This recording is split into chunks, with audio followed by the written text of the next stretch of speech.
Hi everyone, my name is Rhonda Robson. Thank you so much for joining me today on my channel. My channel is all about leadership, and specifically today we're going to talk about how do you overcome the obstacle of a supervisor who suppresses your learning or who you are as an individual. So in my last video, I talked about how we have a few obstacles that we have to overcome in order to become the best version of ourselves. And sometimes that obstacle is our supervisor. As a part of my story, I talked about how I had to overcome a supervisor and the obstacle of that individual suppressing my growth. And intentionally or not intentionally, that supervisor did.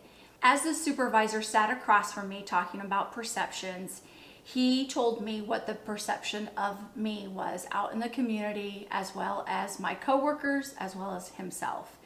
And he said in these exact words, "You are perceived as a big B." B. We know what that stands for. That was hard. That was really hard on me as an individual, as a human being, and as a person. How did I go about overcoming that to be the best version of myself? And that's really what I want to come to you with, is just the steps that you can take to overcome something like that. Now, you may not have been called a big B. You may be dealing with other issues, but there are steps that you can take that are similar to the steps that I took in order to overcome this. The first step that I believe in order to overcome a supervisor as an obstacle to help you grow to be the best version of yourself is you need to acknowledge the fact that you do have a part to play in whatever it is that they're talking about, even if it's a small part, right? And so you need to acknowledge that. So for myself, when we're looking at whether or not I was this big B, I needed to acknowledge that maybe some of the ways I was presenting myself, I could have been perceived that way.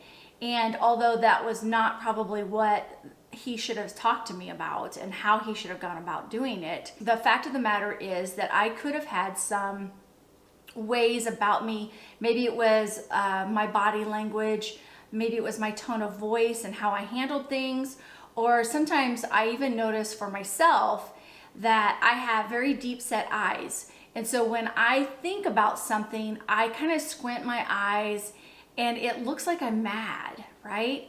And I'm not, I'm just thinking about something, but the perception is reality. What people perceive me as is how they're perceiving me. So if they're perceiving me as angry or mad, maybe they did. For me, owning that and acknowledging that was a step that I needed to take. And then I just said the second step, and that is owning it. It is who I am. It is part of my personality.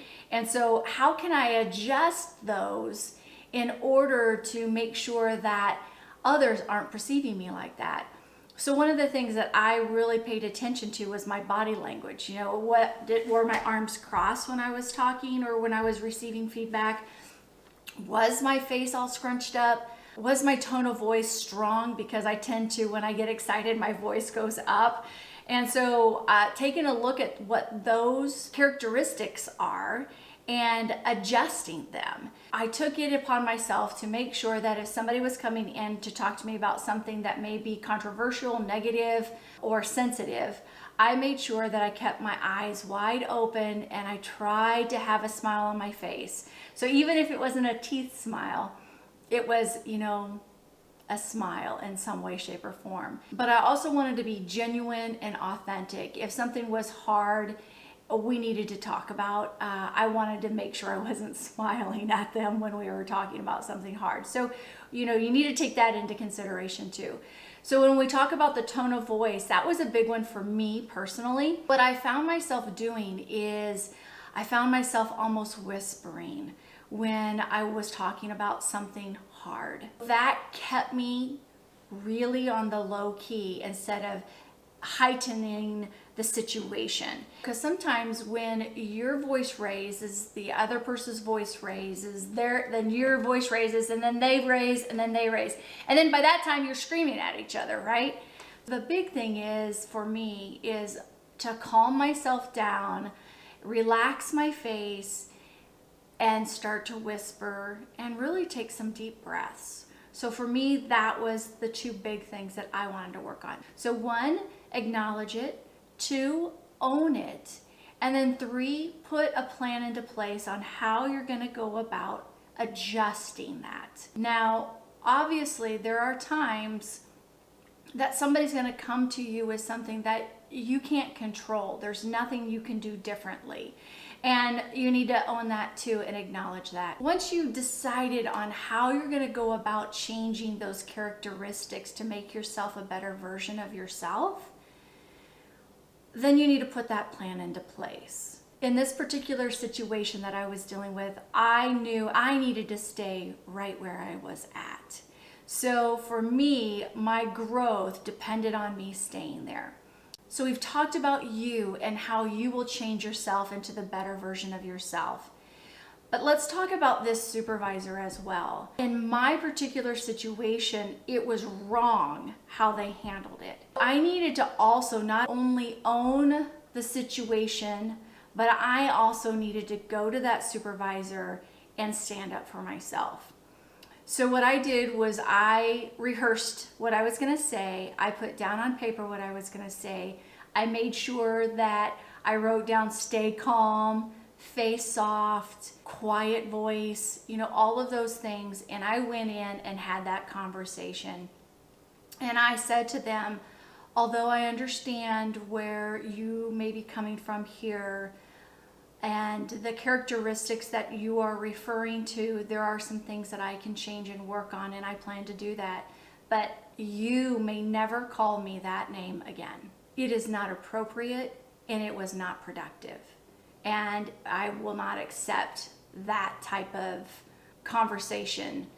I will accept the fact that these are some things that I do need to work on, and I will take ownership in that.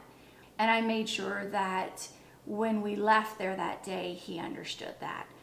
So you need to take the steps to not only take care of yourself, but you need to go in and tell your supervisor that how they handled it may not have been the best way to handle it, especially for you in particular. I know that that's a hard thing to do, but you need to set the boundaries between what is okay as a supervisor and what is not okay as a supervisor for yourself. And if that continues, then you're gonna need to figure out if this is a place that you wanna stay at. All right, so we took care of you.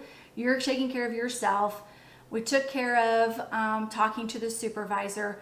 What if you're in a situation that you're done? This is it. It's a toxic environment and you don't think anything can change. Well, then you need to decide, are you in a position where you can quit? And if not, then take the necessary steps in order to help yourself get better, and then start looking for a new position and a new job. And if you are in the situation where you can quit at that moment in time, and I mean financially, right? You need to take care of yourself and your family first and foremost before you make a rash decision of quitting.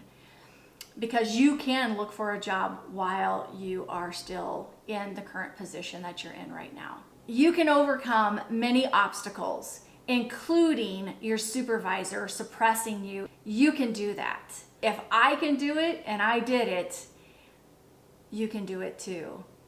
And what's incredible is that not 6 months later in my review, my supervisor actually told me he was impressed with the mountain that I had climbed because he didn't think I was going to be able to make it, which is another conversation about that wasn't appropriate either, but it was the truth.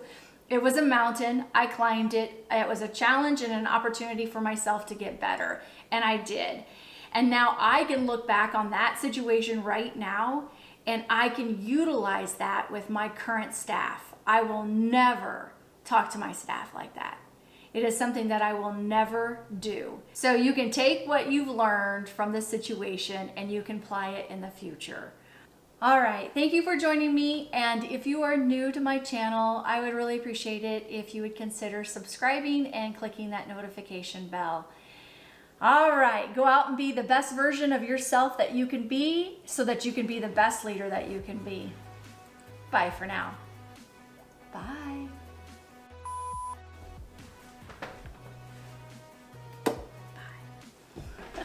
Thanks for watching, and if you're new to my channel, please don't forget to subscribe and click the notification bell so that way you can get notified when I have a new video up. Thank you for watching, and have a great day.